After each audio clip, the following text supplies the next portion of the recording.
Hello, good afternoon. कसे आहात सगळे? परत एकदा माझ्या नवीन एका व्हिडिओमध्ये सगळ्यांचं स्वागत आहे. आजच्या ब्लॉगची सुरुवात मस्त गरम गरम जेवणाचं ताट आहे भरलेलं.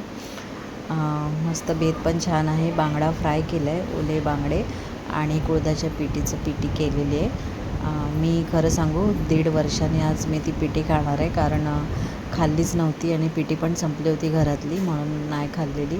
त्यानंतर भाज्या तुम्ही बघितल्याच असतील, मस्तपैकी गावाहून आणलेल्या भाज्या आहेत. मम्मी गेली होती गावी एका दिवसासाठी, काम होतं जरा अर्जंट म्हणून गेलेली. तर एवढ्या एका दिवसात मम्मी एवढ्या भाज्या गोळा करून आणल्या तिने. त्याच्यामध्ये ती पिशवीत जी भाजी होती ना, ती जरा तुम्ही बघा, मला त्याचं नाव नाही येत. कमेंटमध्ये नक्की सांगा काय काय आहे ती भाजी. बाकी फणसाच्या बिया, शेवग्याच्या शेंगा, शेवग्याची पानं, छोटासा फणस मागवला आहे, हट्टाने मागवला आहे, कारण आता वटपौर्णिमा येते आणि मुंबईला आता फणस भरपूरच महाग असतात. 4 घरे जरी घ्यायला गेलो ना विकत, तरी ते 100-150पर्यंत येतात. मम्मीला म्हटलं, आता आणायचं तुम्ही गेलाच आहात ना गावी, तर एखादा छोटासा फणस घेऊन या. तर वाडीतल्या आमच्या गावी ना एक काकी आहेत, त्यांना विचारलं मी कॉल करून, आहे का फणस? तर त्या म्हणाल्या हो आहे. तर त्यांनी लगेच दिला, पण छोटासा, कारण मम्मीला नाही होत जास्त वजन उचलायला, म्हणून त्या छोटासा एक घेऊन आल्या फणस. ठीक आहे, तेवढा तर तेवढा. त्यानंतर तीर्थाचे कपडे धुतले, पाऊस नव्हता म्हणून वरती टेरेसवरच आणले. टेरेसवर थोडं काम पण होतं माझं, आणि तीर्थाखाली आहे, मम्मी भरवते. तिचे कपडे वरती आणले, सुकत घातले, आणि जे आपले रोजचे ऑफिसचे शूज असतात, ते अथर्वचे स्कूलचे शूज, क्रिकेटचे शूज, हे सगळे आता मी एका ड्रमात भरून ठेवते, कारण आता पावसात हे सगळे भिजणार, म्हणून हा ड्रमात भरून ठेवले ना, व्यवस्थित झाकून ठेवलं ना, की मग ते पुढच्या वेळेला परत यूज होतात. तरी माझं असतं प्रत्येक वेळी, दरवेळेचं हे काम, ते काम करून घेतलं. ही छोटी छोटी छोटी छोटी कामं ना पाऊस यायच्या आधी चालूच असतात माझी, कारण खाली पण कपाट आहे आमचं चपलांचं, पण तिथे कसं मग ते पावसात थोडं थोडं थोडं पाणी जाऊन शेवटी ते बुटं ना पूर्ण नरम पडतात, आणि मग ते पुढच्या वेळेला यूज होत नाही. माझ्या दुसऱ्या टेरेसची हालत दाखव, विचित्रही बघा.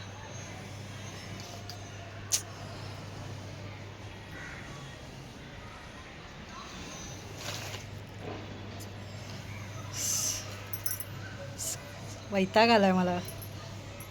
एकीकडे साफसफाई केली की दुसरीकडे पसारा होतो, दुसरीकडे गेली की तिसरीकडे पसारा होतो. हे असं चालू आहे सध्या माझं. काल मी आलेली इथे टेरेसवरती, तेव्हा ही माती, बाल्डीत माती आहे, ती व्यवस्थित झाकलेली होती, आणि आता आली बघते त्यात पाणी साचलेलं आहे. ही बघा, करते आता काहीतरी त्याचं. त्यानंतर इथे बाल्डीमध्ये बघा भरपूर माती आणि पाणी पण भरपूर जमा झालं आहे त्याच्यामध्ये.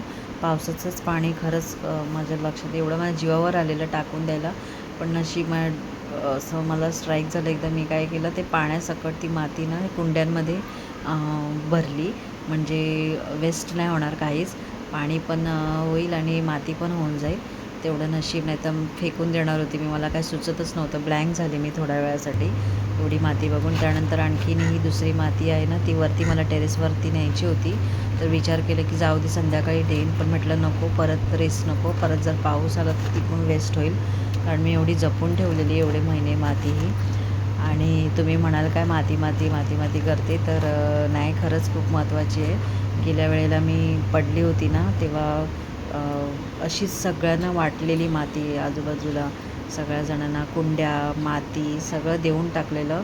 एवढं मला म्हणजे असं वाटत होतं की नाही, मी नाही करू शकणार आणि वेस्ट होईल, पण मला आता ते पस्तावा होतो आहे. परत एवढी मी माती सगळी लोकांना वाटली ती. त्यानंतर परत आणखीन शूज आणले, ते पण बाल्डीत व्यवस्थित पिशवीमध्ये बांधून ठेवून दिले पॅक. आणि परत हे एक समोर बघताय गोणी, ती पण परत जरा ज्याच्या ह्याच्यात हवी होती ग्रो बॅगांमध्ये, ती सगळी पसरवली माती आणि थोडीशी ठेवली अजून वाचून. आणि अजून एक गंमत सांगू तुम्हाला, खाली ना त्या कुंड्या तुम्ही बघितल्या झाडांच्या, त्या ना मला ॲक्च्युली पहिल्यासारख्या परत वरती इथे टेरेसवर आणून ठेवायच्या होत्या.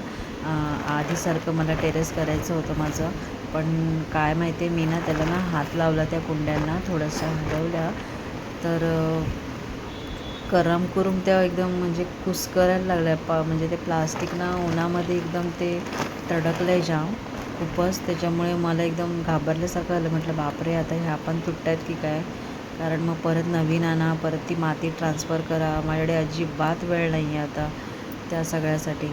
म्हणून मी काय केलं, त्या अलगद तशाच सरकवल्यात परत तिकडेच कोपऱ्यामध्ये आणि ठेवून दिल्या तिकडेच. आणि समोर पिशवी बघा, ही पण ग्रो बॅग फाटली. काय करू तेच समजत नाही. आणखीन एक ग्रो बॅग फाटता राहिली आहे, थोडीशी फाटली आहे पण ती फोल्ड करून ठेवून दिली आहे. टेन्शन यायला लागलं मला. हे 4 महिने कसे तरी निघू दे, मग पावसाळा झाला ना की मग परत नवीन ग्रो बॅग मी ऑर्डर करेन. छान बिचाऱ्या त्या पण थकल्या ना. चला, मी जेवली नाही अजून, 3 वाजून गेले असतील. तीर्थाचं झालं आहे खाऊन पिऊन. नाही तर म्हणाल ही काय, ही हेच करत असते, मुलीकडे लक्ष देत नाही. तर असं काही नाही आहे. पहिलं माझं मुलीकडे लक्ष असतं, त्याच्यानंतर सगळी कामं. आधी जर कामं करत बसली तर पटकन होऊन जातील. आधी पहिलं तिचं असतं, नंतर सगळं. आज मम्मी भरवते तिला, म्हणून मला थोडा वेळ भेटला. मी ॲक्च्युली आली होती कपडे सुकत घालायला, पण लक्ष इथे गेलं. हाताबरोबर हे पण करून टाकलं. आता धोधो पावसाची वाट बघते. धोधो पाऊस आला ना की सगळं धुवून काढेन, झाडून. टेरेस मी यासाठी नाही धुतलं, कारण आहे ना आमच्याकडे पाण्याचं थोडं शॉर्टेज चालू आहे सोसायट्यांमध्ये, त्याच्यामुळे मी नाही धुतलं, पाणी भरपूर लागेल म्हणून. त्यानंतर खाली आली, भरपूर भूक लागलेली, मला जेवायचं होतं. ते आधी जेवून घेतलं. तेवढ्यात माझी नणंद आली होती, म्हणजे मामा सासरे आहेत ना त्यांची मुलगी. तिला मेहंदी काढायची होती म्हणून ती आली होती. तर तिला मी बोलली, माझी एवढी काय प्रॅक्टिस नाही आहे, कारण खूप वर्ष झाली मी आता मेहंदी नाही काढत जास्त. कारण काय माहिती नाही होत, आता मला वेळच नाही भेटत मेहंदी काढायला. आणि माझं फेवरेट आहे मेहंदी काढणं वगैरे. आणि कदाचित तुम्हाला खोटं वाटेल, पण मी लग्नाच्या आधी मेहंदीच्या पण ऑर्डर्स घ्यायची, कारण तेव्हा तेवढंच करायची म्हणून. हात फिनिशिंग वगैरे सगळं काय बेस्ट होतं. पण लग्नानंतर काय माहिती माझं प्रॅक्टिस खूप नाहीच, आता नाहीच होत मला मेहंदी काढायला, वेळ भेटतच नाही. त्यानंतर तिला मेहंदी काढली, एकाच हाताला काढून दिली आणि मस्तपैकी झोपली. चहा वगैरे घेतला आणि संध्याकाळी माझी बहीण आली होती, तिला आयब्रोज वगैरे तिचं केलं. थ्रेडिंग करायचं होतं तिला, तर ते केलं. ती बसली जरा वेळ, मग ती गेली. त्यानंतर ही माझी मैत्रीण आहे, तिला फेशियल करायचं होतं, तिचं ओत्री फेशियल करून दिलं मी. ते वरती केलं होतं फेशियल, पण खाली नंतर मग तीर्थाचे पप्पा आणि आजी, मम्मीला बाहेर जायचं होतं, खाली कोणच नव्हतं तीर्थाजवळ, म्हणून मग खाली चालू नुसता पॅक लावायचा होता म्हणून.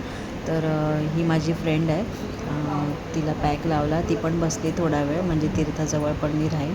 चला, इथेच व्हिडिओला आता एंड करते मी. कसा वाटला माझा व्हिडिओ नक्की सांगा आणि माझ्या चॅनलला सबस्क्राईब करा. बाय, भेटूया नेक्स्ट व्हिडिओमध्ये. बाय.